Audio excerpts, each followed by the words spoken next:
Terminal API dasturi bu xodimlarni boshqarish uchun dastur bo'lib, bugun ishga kelganlar soni, kech kelganlar soni, kelmaganlar soni, qo'shimcha ish soatlarini ko'rish imkoniyati mavjud.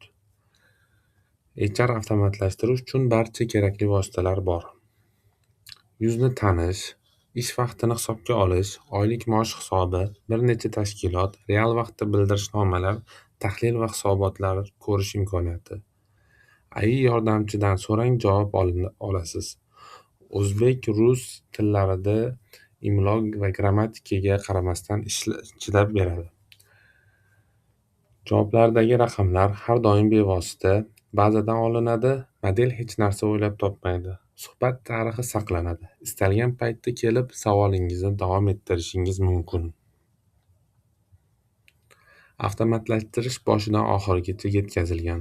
Xodim kamera oldidan o'tadi, tizim suratni qayd etadi, ish vaqtini hisobga oladi, oy oxirida maosh hisobi hisoblanadi. Tizimda 5 ta rol mavjud: administrator, buxgalter, menejer, kadrlar va texnik xodim. Har bir xodim uchun alohida kabinet bor. Ishonchli texnologik stek. Server qismi, web interfeys, ma'lumotlar bazasi, xavfsizlik, Hikvision kameralari orqali ishlaydi. Vazifa navbatlari, fonda qayta ishlash imkoniyati, fayl ombori, suratlar va hujjatlar saqlanadi. Konteynerlashtirish juda oson joylashtiriladi. Tizim 2 xil rejimda ishlaydi: avtomatik va qo'lda. Tariflarda sinov muddati ham bor, mutlaqo bepul. Tarifimiz oddiy, standart va cheksiz. 3 oylik, 6 oylik, 12 oylik oldindan to'lov uchun bonuslar mavjud.